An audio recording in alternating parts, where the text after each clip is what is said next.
Здравейте, приятели! От много време не съм правил филми. Днес реших да дойда на любимата река Бутуня, понеже и нивото е много хубаво, цветът е прекрасен. Да видя ще излъжа ли някоя рибка. Излезнаха много дребни кефалчета.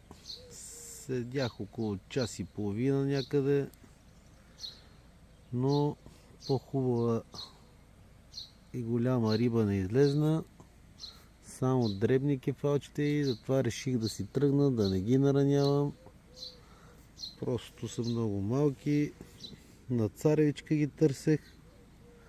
Сега ще ви покажа резултата и няма смисъл да се занимавам, защото са изключително дребни рибките.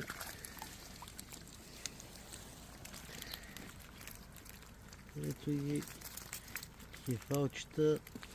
Няма смисъл да ги наранявам.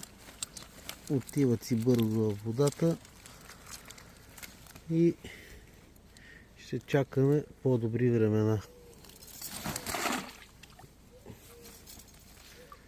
Това е от мен.